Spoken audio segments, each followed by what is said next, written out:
Hey beautiful people, what is up? And welcome back to my little corner of the interwebs, and welcome to today's video. Y'all already saw it's gonna be a tag. And not only is it gonna be a tag, I am doing this tag in collaboration with my good friend Colin, aka Queerbones here on YouTube. Now honestly, I don't remember how Colin and I met. I was trying to think, I was like, how did we meet? But I do know that, you know, we are both beauty content creators and we became really close here on this platform. And I've actually met Colin in real life twice. You know, they are from Washington and I've traveled there a couple of times for work. And every time I would hit them up and be like, hey, I'm in town, can we like meet up? And it's always been like, yes, and a good time. You know, they've showed me about the city. And they are just one of the sweetest, most genuine people that I know. And when it comes to how they approach their beauty content on YouTube, they are very analytical and very logical, which is exactly how my brain works as well. So we tend to have very similar views when it comes to products in terms of the quality, the performance, and the value. So if you like my content, if you enjoy my content, I definitely think you should go over and check out Colin's channel. Give them a like, give them a subscribe, and let them know that I sent you. Now, if you saw the title Beauty Resolutions tag and you were like, what is that? It's actually a tag that was created in 2020 by the late Mel Thompson, who you all know we still love Mel daily and who's just been an icon in the beauty community. And the tag really focuses on like, what are our thoughts on our collections and what are the things that we want to stop doing in 1 year while moving into the new year. Now, I will have an entire separate video talking about my goals for 2024, but this one is just a fun way for me to think through what went right in 2023 and what mistakes I don't want to make in 2024. That's kind of how I'm looking at it. So before we dive in, go ahead and hit that subscribe button. You guys know, if you don't know, on my channel, I really like to focus on luxury and indie and high-end makeup and how to get it at the best prices, because beauty is an expensive hobby and I don't believe in paying full price for makeup. So if that sounds like your cup of tea, if it tickles your pickle, go ahead and hit that subscribe button. And without further ado, let's jump right into those questions, guys. Okay, so there are 10 questions. I will have them all linked down below. So if you want to answer them yourselves in the comments, feel free to do that. Also, I know you guys are going to ask, I did not film this eye look. I'm actually using the Little Ghost palette from Angelica Nyqvist and Odin's Eye. This is part of their Halloween collection. I just wanted to put something on my eyes today and I was feeling real purple, but I did not have the energy to film. So I will have this palette and all the other makeup that I'm wearing on my face linked down below. And I'm saying that so I remember it. I know I don't do the best job at that, guys, but that is something that I'm hoping to change in the new year, is that I get better at linking the products so y'all don't continuously have to ask me what I'm wearing. I know, my complete fault there. Anyways, like I said, 10 questions, so let's go ahead and dive right in. So question number 1. What is something you do regularly in your makeup routine that you will try to stop? This was one that I actually struggled with, because what I did was I wrote all of my responses to the questions, and this was one that I didn't even fill in because I was like, what do I want to stop? Quite frankly, when it comes to my makeup routine, I think I like it. I think I have found a solid makeup routine, application technique, and whatnot that works for me. One thing I will say that I noticed that I have been doing that I need to stop is applying too much foundation. If you watched my last Chatty Get Ready with me, you know.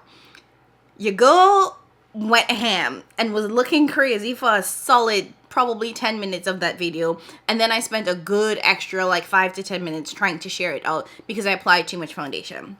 And you know, part of the reason why I think my foundation application is not the best is that I apply foundation directly to the face. Like I will take, for example, this is the foundation I'm wearing today. It's my Lamea foundation.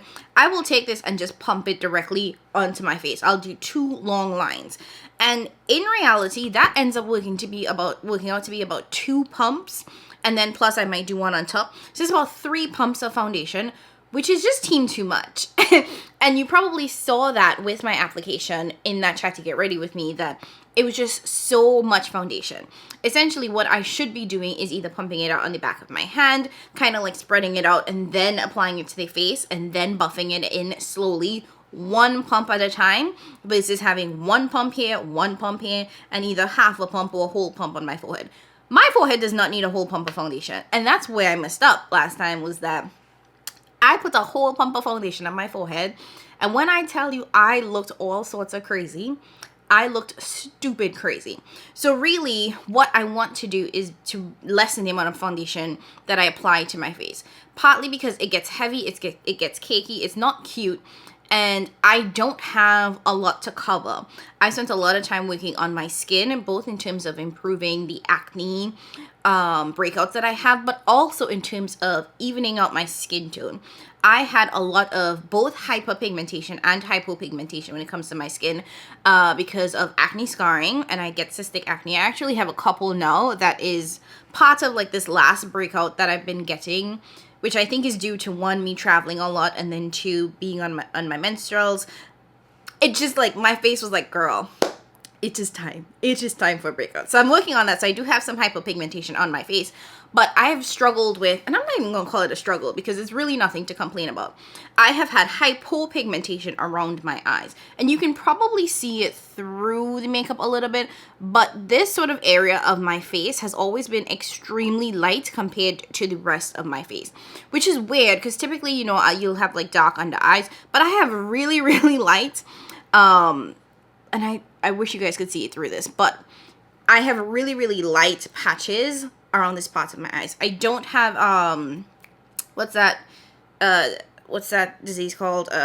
I don't have vitiligo as far as I know. My dermatologist has not said anything about that. So it's not vitiligo. I just happen to have some hypopigmentation around this part of my face. So I've been working with my dermatologist who recommended a couple of skincare products. I've also been using some of the Good Molecules discoloration correcting serums to really even out my face.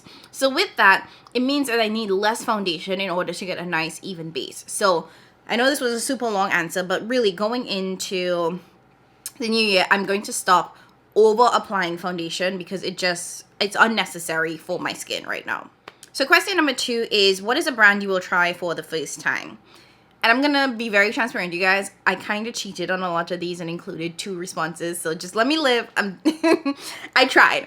Honestly, I struggled with this one a little bit too because I have been on this no new brands wave, and I mean that like very, very seriously for a couple of reasons. One, if you watched my last chat to get ready with me, and I'll talk about this a lot, you guys, I have decided that I'm going to leave the indie beauty community. And that's just because I'm overwhelmed with the amount of new brands, the constant releases, and the price of those products. So in making that decision, a lot of me was also like, I don't need to be trying nothing new. I actually need to be whittling down my brand list because I'm looking out for releases from so many different brands that it's overwhelming, it's expensive, and I'm also sensing like a shift in my priorities going into 2024 in terms of I want to travel more. Like, I did a lot of travel at the end of this year, and while it was exhausting and it was a lot, it was also life-giving. I feel so happy when I'm on a plane.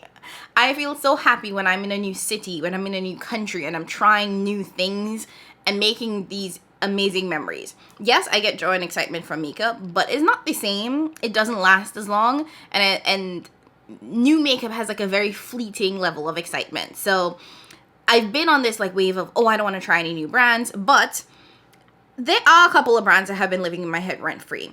The first one being Suku, and I know a couple of my friends actually really enjoy Suku, and I've always hesitated on this brand because one, it is a sort of Asian brand. I don't know if it's Japanese or Chinese. I'm not sure which one. And with that, a lot of the shades of all of the products, whether it be the eyeshadow or the blushes, are very, very light. I'm, of course, obviously a very black woman and very dark-skinned. I tend to fall in the medium-deep category, leaning a lot deeper in the summertime, and I still have a pretty decent tan from all the travel that I've done recently. But I will lighten up a little bit, but not that much. Not enough for me to still be like, oh, well, I can use all of those extremely fair, pale colors. So I've always hesitated because Suku is such a pale, you know, the products are so light. But I have seen a couple of my friends who are dark, as I am, use it. So I kind of want to give it a chance.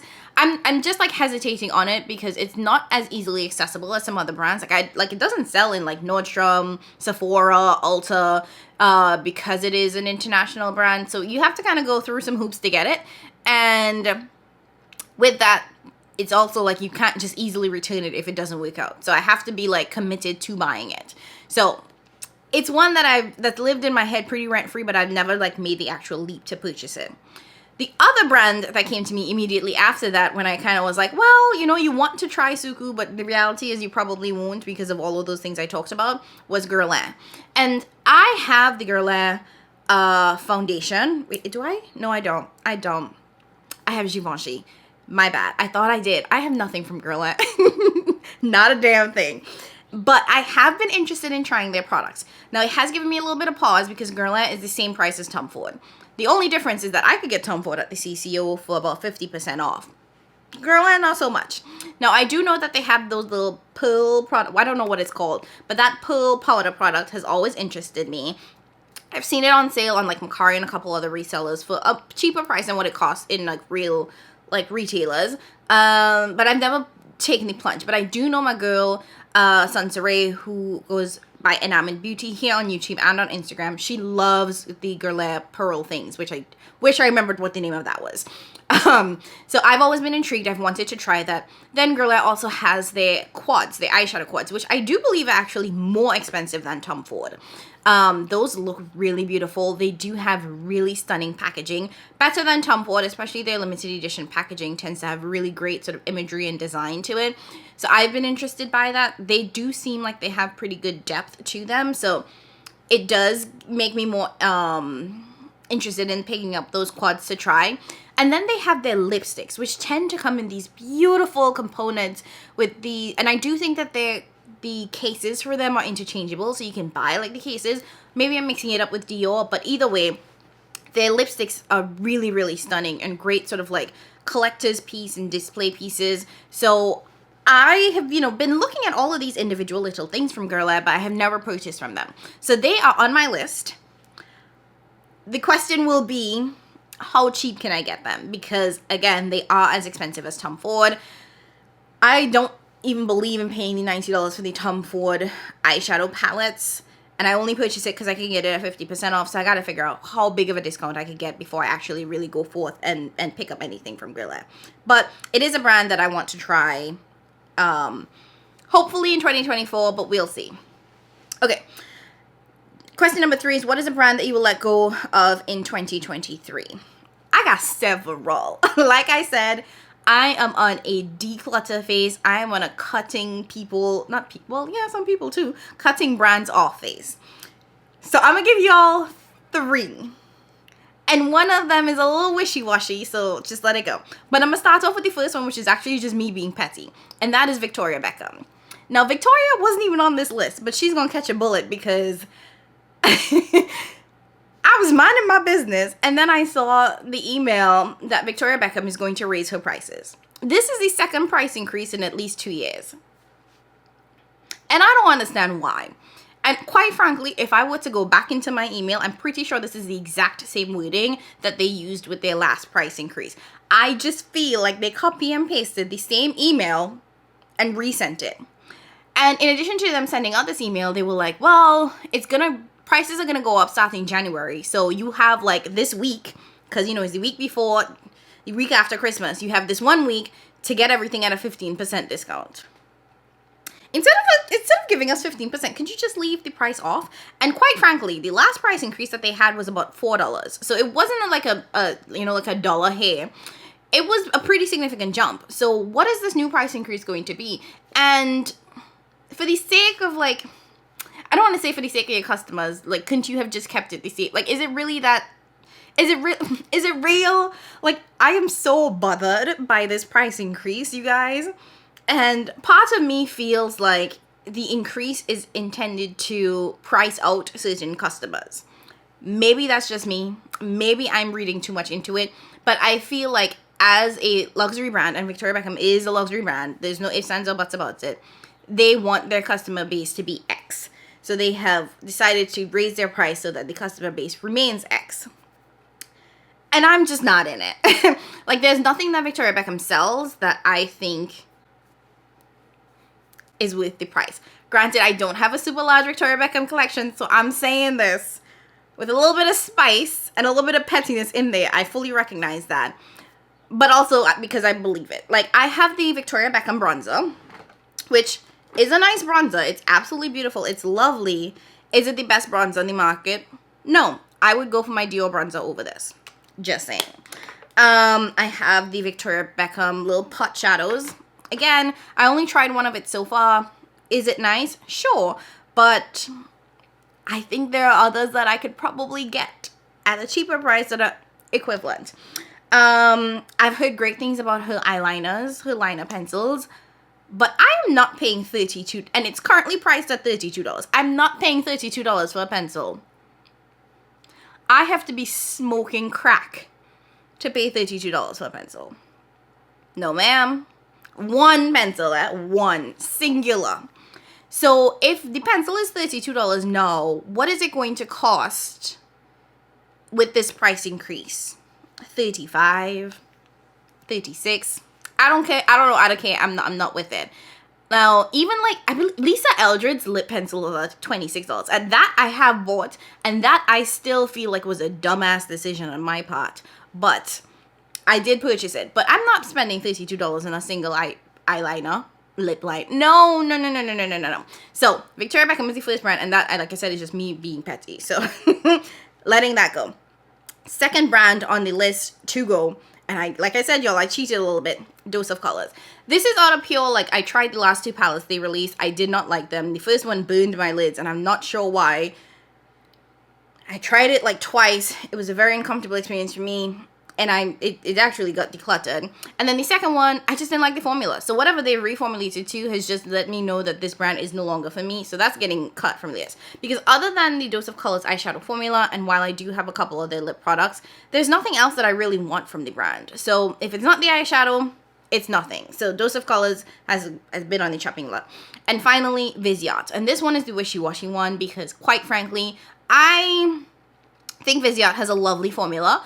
And I have a ton of their palettes, but I just don't use it. It boils down to the fact that I have a lot of their products that I'm currently not using. So personally, I shouldn't be buying any more in 2024 because I haven't even used the ones that I bought in 2023, in 2022, in 2021. So if I'm not using these products, they don't need to be in my collection. I've also found that when it comes to the Viseart shimmer formula, it's quite underwhelming. And I'm in love with the Isam eyeshadow palettes, which have a better shimmer formula in my opinion, and is quite comparable to Viseart in that they're both makeup artistry design brands. The sort of aesthetic and feel of the formula of the brand and the formulas are quite similar.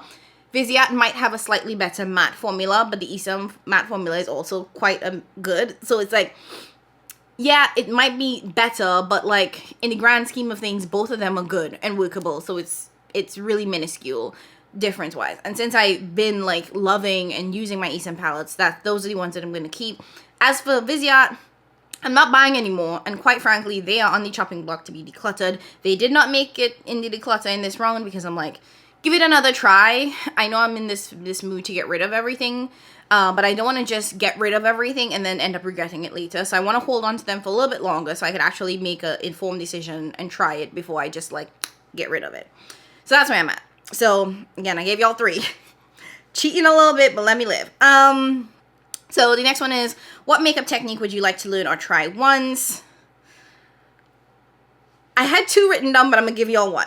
And this is gonna be one that I want to try, but I don't want to fall in love with because I don't think I'll like it. I just kind of want to try it. I do want to try a dewy makeup look. Quite frankly, I have been against it for years. And I'm still kind of against it because I do think dewy makeup just looks greasy. At least on me. Maybe it looks good on you. Maybe it makes you look healthy and like supple and refreshed. On me, I just look greasy. So I want to give it a try just to see how I feel about it because I've never really committed to the dewy look. So I do want to try it once, see how I feel, make sure that I feel greasy, and then just let it go. So yeah, I tried it. It wasn't for me. Next. Okay, question number 5 is, what is a product that you will leave in 2023? Now, I don't have a single product that I'm leaving in 2023. Yeah, I don't think there's anything I'm really cutting out, but I did include, what I wrote down was a category of products. And this might be surprising, confusing, but it makes sense to me, and that is single eyeshadows. I don't use my single eyeshadow collection for a number of reasons. I feel like I don't store it pretty appropriately in a way for me to to be able to reach for single shadows very easily. I don't do build your own palettes. It's just not my ministry to be putting together palettes like that. So I don't use it in that way. So I have a huge collection of single shadows, especially like my Pretties for your face, which I love. I love those singles. I have a couple of Sydney Grace. I have some from Terra Moons. Like, I have a pretty decent, it's not large by any means compared to most people who do use single shadows. I have a decent collection of single shadows that I just don't use. And it's really, really unfortunate from that I'm not using them because they're stunning shades. So I'm not going to be purchasing any singles in 2023. And when I say leave behind, it's not that I'm like not going to use them, because I do want to, sorry, not 2023, in 2024. It's not that I don't want to use them. I just don't want to add more into my collection without having really dived into what I currently have and making sure that I'm actually using those. So I'm leaving the single shadows in 2023, and going into 2024, I'm not going to buy any new ones. Period. Unless House of Elle, that one single, if Adept releases the one single shadow from House of Elle that y'all know I'm obsessed with, I will buy that one, because I will use that one. But other than that, everything else can go. And I don't think that that's going to be a thing, so I'll be fine. So the next question is, what is a product that you will give a second chance to? I don't have a response for this, and I thought about it. I thought about it yesterday when I was trying to fill this out, and the answer is still I can't really, nothing. I can't think of anything. And that's for a couple of reasons. I don't typically get rid of products after one try. So like, it would be very rare that I try something and I'm like, okay, you gotta go. I will typically always give products multiple tries before I'm like, and you're done. So if a product is gone, it's gone for a reason, and I don't want to bring it back into my collection. So I'm not out here giving third, fourth, fifth chances, but I do give second chances before I get rid of things. So there's nothing really I can think of that I'm gonna want to bring back into my collection to like give it another try. And we're on to question number 7, which is, what is a resolution for your YouTube channel? So I will probably do a separate video. I'm saying will probably, but I will do a separate video talking about my goals. You know what? I'm not even, let me not say that with a lot of conviction, because I'm thinking about a goals video, but I'm not sure the direction that I wanted to go, because I think that I can talk about goals from the perspective of what I want my collection to look like, and goals in terms of what I want my channel to look like. So I have to think that one through. But for the purposes of this question, one of my sort of resolutions for 2024 is strategy and consistency. I have gotten the consistency thing down, I will say, because when I think about what I've accomplished in 2023, especially in sort of like the latter half of 2023, I'm actually quite proud. You know, I have been consistently uploading at least one video a week for as long as I can remember at this point, and quite frankly, it's been somewhere between 2 to 3 videos, at least for this year. And that is such a huge deal to me, because when I think specifically about the last sort of 3 months of this year and how much I've traveled and the limited amount of time that I had to film and edit and do anything, the fact that I got any videos up at all is like Jesus. So I'm quite proud of how I've been able to be consistent. But when I take a step back, building a successful channel is more than just being consistent. You must have a strategy. And I don't know. I feel like if I were to ask you guys, and you guys tell me this, like, what do you think my channel is? Like, what do you think I do? What do you get from it? Because I feel like that's a little bit unclear. And what I want this channel to be is a little bit unclear. And there's no real strategy to it. You know, like, I don't have an upload schedule, which is not something that I'm going to commit to, just because I just don't have the sort of life schedule, work schedule to be able to do something like that. But I don't feel like I fully sort of fit in anyway. I feel like I'm still kind of a little bit wishy-washy. Like, I do a lot in the luxury market. Like, I'll talk about my Tom Ford, my Pat McGrath, Natasha Denona, Charlotte Tilbury. And then I have a lot of indie stuff that I'm always bringing in. And I love the indie market. And I feel like I'm not fully sure where that lands and what my strategy is going to be. And what my strategy is. And that's because I've never really sat down and thought about what my strategy is. And at sort of like the midpoint of this year, I did a whole chat to get ready with me, there was like this light that kind of clicked for me where, you know, I started this channel as a hobby. It was something that I wanted to do for fun. And I have come to the realization that this is my second job. And I don't think that there's anything bad with saying that. I think people hear that and they think, oh, YouTube is a job, which means that you're only in it for the money, which means that you're going to be distrustful, inauthentic, not real, and you're going to be pushing products for people to buy, which I don't think is 100% true all the time.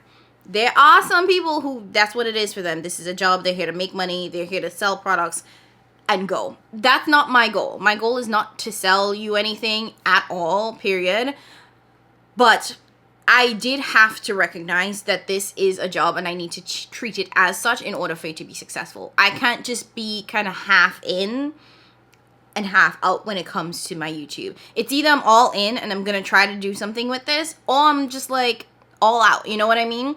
And given the amount of time and attention that I put into this, and the fact that it does still make me very happy, I want to be all in. So developing a strategy, coming up with like my approach for this and how I want to grow and how I want to be successful on YouTube is really what my resolution is for 2024 for this channel. It's not going to be easy. It means that I actually have to sit down, write some things down, figure out what the next steps are. So yes, you will see some changes when it comes to my channel, whether that be in terms of content, the type of content that I'm posting, the frequency, the quality, all of that you probably will see begin to shift over time. I'm not saying it's going to be overnight, because while this is a job, it is a part-time job that I am doing on my evenings, weekends, early mornings. That's the only time I have to commit to this. This is not a 40-hour-a-week thing. So yes, just be prepared for some shifts. And if you guys have suggestions, please put that down in the comments. Like, I respect all of your requests and opinions and thoughts so much, because really this channel is only going to be successful if I am helping to create content that you guys want to see. So if there are specific ideas or thoughts or suggestions that you have for me, please leave them in the comments, or you can DM me on Instagram. I'm a lot more responsive there because it's just easier. So either way, just let me know, because yeah, we're in this together, you know, we're building this together. And if you've been rocking with me from 100 subs to now, thank you. I appreciate you all so much more than you know. And it does continue to motivate me to be better, create better content, and just continue to grow in this, you know? So that was long, but I hope it gives you an idea of like where I'm at, just sort of mentally and whatnot when it comes to this. Question number 8 is, do you have any skincare resolutions? Not really. I feel like I have been on a skincare journey for several years at this point. Probably half a decade. No, definitely close to a decade at least. And I have figured it out. No, my one thing that I need to do for 2024 is find a new dermatologist. And not because I don't like my dermatologist. If you watch my last video, you know my dermatologist is actually moving, so I have no choice. Now, with her move, I was automatically assigned a new dermatologist from the practice. But I specifically chose this woman because she was a black woman. And it was hard to find a black dermatologist that was even remotely close to where I live. So, you know, being assigned to another woman who is, I'm sure she's a fine dermatologist. She's a white woman. It's not what I want, which is what it boils down to. It has nothing to do with her credentials, what she's capable of doing. I'm sure she's fine. But I specifically want to see a black dermatologist. It's no secret that black skin has different needs. There are certain things that we can and cannot do. There's certain things that manifest differently in darker skin. So I want somebody who has not only dealt with that in terms of the patients that they see, but also dealt with that because that's just the life that they live. You know, it's a different experience when you grow up living in black skin. So that is the one thing I need to do in 2024 is find a new dermatologist, find a black dermatologist that I can go to, and then continue sort of like with the progress that my skin has seen, because it has improved immensely. And I promise you guys, I talked about this in the last video too, there will be a video coming where I talk about my skincare journey, so you kind of understand where I started and how I got here. And I did also in that video include some photos of what my skin looked like, because not only did I have really, really bad like acne on the face, but I had chest and back knee as well. So like my whole body was giving up on me. My whole body was like, no sis, we hate you. So it has been a journey to get to where I am now, where I have clear skin overall with minor flare-ups.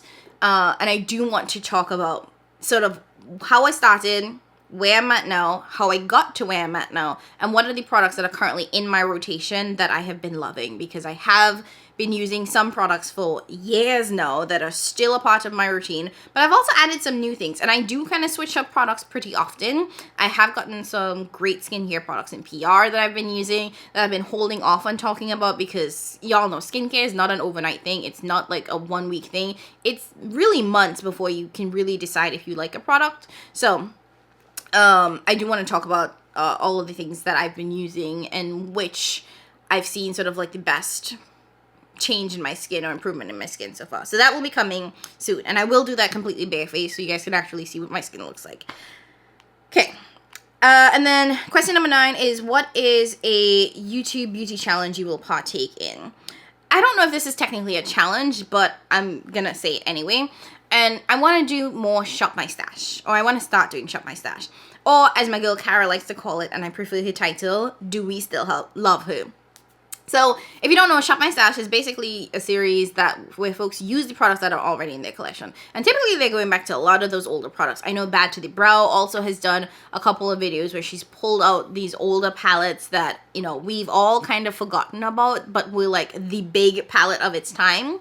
And, you know, Kara does it pretty frequently where she goes into some of her older palettes and she uses it to be like, am I still in love with this palette? And I think that that's a really important thing for a couple of reasons. One, it can help you decide if you want to keep it, because while you may have loved it at one point in your life, we're all constantly growing and changing. Our preferences change, you know, things get better. It might just be that while you loved it in version A of yourself, version B of yourself, not so much. So it might be time to let that go. But also just to use the products that we have. Like, I want to use the products that I have so much. And that's kind of partly why my declutter was such a aggressive one, if you want to call it that. Because while there were products that I had in there that I loved, that were perfectly fine, that were great quality, I just couldn't use it. And I knew I wasn't going to use it, because in the sort of sheer volume of products that I have, and trying to rank the ones that I wanted to use the most, if it fell below like the halfway point on the list, I knew I would never get to it. Like, I think I've said this before, I have enough products in my collection to use a different eyeshadow palette every single day for each day of the year and still have leftover. That's how many palettes I had. Granted, I've decluttered quite a bit, but I'm pretty sure I'm still very close to using an eyeshadow palette every day. And I don't wear eyeshadow every day. So it's like null and void too, because of the fact that I'm not using shadow on a daily basis. So if I have enough products to wear new eyeshadow every single day and still not go through my collection, and then knowing that I'm going to get new palettes in the new year, partly because I might purchase some, or I get a couple sent to me in PR, it's just not feasible. So I really want to do like, do we still love her, shop my stashes, to check out those products, see if I'm still feeling them, and then let them go if it's not. Like, if I try it and it's like, you know, I like her, but I don't love her, she can go. Or, why did I love her at all? I don't love her now. You know, that's where I'm at. So that's going to be the challenge for 2024. And I don't think it's technically a challenge, but we're just calling it that. Okay. And lastly, we have question number 10. What is a beauty habit you need to stop this year? I don't think I have any. I don't have any beauty habits that I need to stop. No, I don't think so. Which I know it's quite anticlimactic for the last question. I'm very happy with where I'm at. If you want to call buying too much makeup a beauty habit, sure, I'll throw that in there. So yeah, maybe that. I want to be more intentional when it comes to my beauty purchases. I think sort of the idea of FOMO, getting caught up in the hype of a new release, has made me purchase more than I should have, and products that I wasn't completely in love with. I was, you know, excited by the hype of it, but not really, didn't really think it through in terms of whether I would actually love the product itself. So I think being more mindful and more intentional with my purchases is what I want to go into 2024 with. So letting go of the impulse buys is going to be the beauty habit that I'm letting go in 2023. Okay, so this was a lot longer than I thought, and I don't know why, because I'm a chatty catty. I talk a lot, so I should have known this was not going to be a short video, but you guys know where we at. If you've been here, you know. If you enjoyed today's video, I would absolutely love if you would leave a comment down below. Feel free to answer all or just one of the questions in the comments. I love hearing your thoughts and your sort of perspective on how you view beauty in your makeup collection. If you are like me and sometimes it's just hard to comment back because life be lifing and we're all busy, just leave an orange heart. I will say I have been so obsessed with seeing all of those orange hearts on my videos. I love the color orange, fun fact. And I think it just looks great on my skin. So that's why I chose an orange heart, if you weren't wondering. I just love the color orange. I think it's such a vibrant, punchy color, and it tends to show up really beautifully on black skin. So I chose an orange heart for that. And like I said, I watch a lot of videos. So like, if you are a creator that watches me and you're like, but you don't have a comment on my stuff, like honestly, it's because I'm usually cleaning, doing something else, and I just don't have time to comment. So that's what kind of inspired me to like include the orange heart into all of this, is that if you don't have time to comment or you don't know what to comment but you want to support and help with the engagement, an orange heart is all it takes. So leave an orange heart down below if you vibed with this, if you liked it, any of that fun jazz. And then, of course, finally, please go on and head over to my friend Colin's channel and give them some support. Let them know that I sent you. And you can leave an orange heart there too, so that they know where it's coming from. And if you are coming to me from Colin's channel, thank you, welcome. I hope you enjoyed today's video. I hope you will consider subscribing and joining the fam. It's always a vibe here, lots of fun, and we just cool peoples. You know. As always, I want to thank you guys so much for watching, for supporting. I will catch you in my next one. Be safe. Happy New Year. Catch y'all later, guys. Bye.